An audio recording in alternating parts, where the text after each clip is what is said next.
Sans aucun doute, de nombreux scientifiques travaillant sur le programme d'exploration spatiale Voyager sont stupéfaits que les deux Voyageurs fonctionnent toujours après 40 ans de service. Sachant que ça fait maintenant 45 ans et environ 3 mois que Voyager 1 a été lancé dans l'espace en utilisant une technologie qui a été développée dans les années 70. De façon étonnante, ce vaisseau spatial spectaculaire n'a pas subi de panne et de dysfonctionnement majeur en 4 décennies. Le fait que Voyager 1 soit arrivé dans l'espace atteste des compétences, des connaissances et du dévouement des ingénieurs qui ont conçu, construit et qui font encore fonctionner cet engin.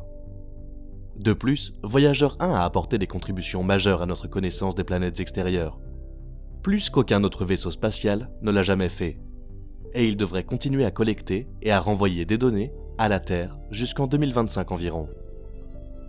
Restez avec nous jusqu'à la fin pour en savoir plus sur les découvertes étonnantes de Voyager 1. Voyager 1 a quitté la Terre en 1977 et a franchi la limite de l'influence magnétique du Soleil, l'héliopause, en 2012. Il voyage maintenant dans l'immensité de l'espace interstellaire, l'espace entre les étoiles. Contre toute attente, l'espace interstellaire n'est pas aussi vide que nous le pensions. Récemment, Voyager 1 a détecté un faible bourdonnement monotone de gaz interstellaire, également appelé plasma. Les scientifiques le comparent à une pluie légère. L'enquête a été dirigée par l'astronome Stella Koch-Ocker, de l'université Cornell, qui a décrit cette découverte de Voyager 1 dans une déclaration. C'est très faible et monotone, car il se trouve dans une bande de fréquence étroite. Nous détectons le bourdonnement faible et persistant du gaz interstellaire. Bien que voyageant dans l'espace interstellaire, Voyager 1 subit encore certains effets du vent solaire, un flux de particules chargées provenant de notre Soleil. Ce flux provenant de notre Soleil n'est plus la force dominante qui affecte Voyager 1, mais des vents similaires provenant d'autres étoiles s'y mêlent. En parcourant son environnement, Voyager 1 permet aux scientifiques de comprendre comment le milieu interstellaire et le vent solaire interagissent, et comment la bulle de l'héliosphère du système solaire est façonnée par des forces extérieures. Voyager 1 possède un instrument appelé système d'ondes de plasma, qui détecte les grandes éruptions du Soleil qui affectent le plasma, ou gaz ionisé, dans l'espace interstellaire. C'est lorsque les éruptions sont silencieuses que l'on entend un bourdonnement de fond. Le faible bourdonnement a permis aux chercheurs de cartographier la distribution du plasma interstellaire dans la région explorée par Voyager 1. Cela compte beaucoup pour les scientifiques. Dans une interview récente accordée à l'équipe d'enquêteurs, Shami Chatterjee, un membre de l'équipe, a révélé à quel point cela est de la plus haute importance pour eux. Elle a déclaré « Nous n'avons jamais eu l'occasion de l'évaluer ou de prendre ce type de mesures, parce que nous n'avons jamais eu un vaisseau spatial en orbite aussi loin de la Terre. Jusqu'à présent, nous n'avons aucune idée de l'implication de ces vagues de plasma persistantes.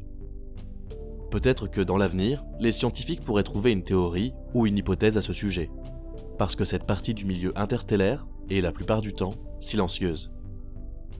Voyager 1 s'est développé pour soutenir un grand nombre de missions aujourd'hui. Même si la sonde a cessé de prendre des photos depuis longtemps, elle continue de collecter des données dans les fonds glacés de l'espace interstellaire, alors qu'elle voyage à une vitesse de 38 000 miles par heure. Comme la sonde se trouve maintenant à plus de 15,5 milliards de kilomètres de la Terre, il faut maintenant 22 heures pour que ces communications nous parviennent. Sa nouvelle mission consiste à étendre l'exploration du système solaire par la NASA au-delà du visionnage des planètes extérieures jusqu'aux limites extérieures de la zone de rayonnement du Soleil, et peut-être même au-delà. Les objectifs spécifiques incluent la collecte de données relatives à sa transition entre les espaces interstellaires. Pendant sa mission initiale, de très nombreux accomplissements ont été enregistrés. Voyager 1 a mené une enquête plus approfondie sur la grande planète Jupiter, sa magnétosphère et ses lunes que le vaisseau spatial Pioneer lors de son voyage là-bas. En utilisant la méthode d'assistance gravitationnelle, Voyager 1 a aussi utilisé Jupiter comme rampe de lancement pour atteindre Saturne. La mission de Voyager 1 vers Jupiter a été un succès total, à la seule exception de certaines opérations qui devaient être réalisées à l'aide de son photopolarimètre, mais qui n'a pas fonctionné. Grâce au Voyager 1, on a découvert que l'atmosphère de Jupiter était plus active que lors des visites de Pioneer 10 et 11. Le vaisseau spatial a capturé des images d'Amalthée, Io, Europe, Ganymède et Callisto, ce qui a permis de révéler des détails de leur composition pour la première fois. La plus étonnante des découvertes de Voyager 1 est sans doute la découverte que Io possède des volcans extrêmement actifs, alimenté par la chaleur générée par l'étirement et la détente que la Lune subit toutes les 42 heures, lorsque son orbite elliptique la rapproche puis l'éloigne de Jupiter. Cette découverte a révolutionné le concept des scientifiques concernant les lunes des planètes extérieures. Le vaisseau spatial a aussi découvert un fin anneau autour de cette planète, ce qui en fait la deuxième planète connue pour avoir un anneau. Il a aussi découvert deux nouvelles lunes, Thèbes et Métis.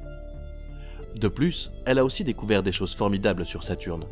Voyager 1 a été le deuxième vaisseau spatial à visiter Saturne. Plus détaillé que Pioneer 11 ne pouvait le faire. Elle a étudié la planète ainsi que ses anneaux, ses lunes et son champ magnétique. Voyager 1 a atteint tous ses objectifs. Le vaisseau spatial a découvert 3 nouvelles lunes, Atlas, Prometheus et Pandora. On a découvert que Titan, la plus grande lune de Saturne, possède une atmosphère dense qui masque sa surface aux caméras et télescopes à lumière visible. Avec une pression de surface 1,6 fois plus élevée que celle de la Terre, on a découvert qu'elle est principalement composée d'azote, comme l'atmosphère de la Terre. En 1980, Voyager 1 avait terminé sa mission de recherche planétaire, qui était sa première mission principale. Après avoir visité Jupiter, Saturne et surtout Titan, il était temps que la mission prolongée du vaisseau spatial commence. Ainsi, Voyager 1 a fait la transition vers la longue croisière dans les profondeurs de l'espace. Mais juste avant de quitter notre système solaire, Voyager 1 s'est retourné, et à une distance plus de 40 fois supérieure à celle de la Terre par rapport au Soleil. Il a pris une photo qui allait devenir un portrait de famille, très connu des planètes qu'il avait laissées derrière lui. La façon dont cela s'est passé rend l'image incroyablement unique. Il semble que la Terre ait été photographiée dans un rayon de soleil en raison de la lumière dispersée dans les caméras, où elle apparaît comme une petite tache. Cette photo a été prise en 1990, et par la suite, l'équipage de Voyager a finalement éteint les caméras du vaisseau spatial, ce qui implique que le vaisseau spatial passerait le reste de sa vie à voler de manière aveugle, comme une créature qui vivrait dans une grotte profonde. Selon les scientifiques, il n'y a vraiment rien dans l'espace pour voir où se trouve Voyager à ce stade, même si nous avions des caméras qui fonctionnent. Donc, dans le but d'économiser de l'énergie pour ce qui compte, les caméras ont finalement été éteintes, ainsi que les appareils de chauffage et d'autres instruments pas trop importants. Il est établi que Voyager 1 perd 4 watts d'énergie par an. Pour l'instant, Voyager 1 dispose encore de 2 instruments pour mesurer les particules chargées, d'un magnétomètre pour mesurer les champs magnétiques, et d'un détecteur de rayons cosmiques pour mesurer les rayonnements du milieu interstellaire profond. C'est sur cette collection d'instruments restants que l'équipage de Voyager 1 a dû se fier pour savoir quand le vaisseau spatial avait franchi sa prochaine étape, le passage de l'héliopause. En conclusion, les données recueillies par les sondes Voyager 1 jusqu'à présent et celles qu'elles continuent d'envoyer à la Terre sont d'une valeur inestimable. En voyageant à la vitesse de 17,7 km par seconde, Voyager 1 nous a permis de mieux connaître de nombreuses planètes. Non seulement Voyager 1 a apporté plus de précision sur les planètes comme Uranus, Neptune, Jupiter et Saturne, mais Voyager 1 et sa sœur jumelle Voyager 2 auront toujours la distinction d'être les premiers objets fabriqués par l'homme à entrer dans l'espace interstellaire. L'un des nombreux faits remarquables de Voyager 1 est qu'il n'envoie pas seulement des données sur la Terre, mais que les scientifiques ont aussi attaché un disque dans les 2 voyageurs qui contient un enregistrement doré de la carte de la Terre, 35 sons, des salutations en 155 langues, des photos et enfin le message de paix du président des États-Unis, Jimmy Carter. Il porte un emblème d'amour et d'amitié pour tout extraterrestre qui pourrait croiser ce vaisseau spatial à l'avenir lors de ses expéditions dans l'espace. Voyager 1 continuera pendant des dizaines de milliers d'années. Rien ne l'arrêtera, mais pas en tant que vaisseau spatial fonctionnel. À un moment donné, dans les années à venir, la source d'énergie thermique nucléaire qui a maintenu Voyager 1 en vie pendant près d'un demi-siècle se délabrera au point que le vaisseau spatial s'éteindra. Mais en attendant, les scientifiques continueront à surveiller cet incroyable chef-d'œuvre des ingénieurs et devront décider ce qu'il faut éteindre ensuite pour économiser de l'énergie. C'est la fin de la vidéo d'aujourd'hui. Chers téléspectateurs, merci d'avoir regardé et à la prochaine.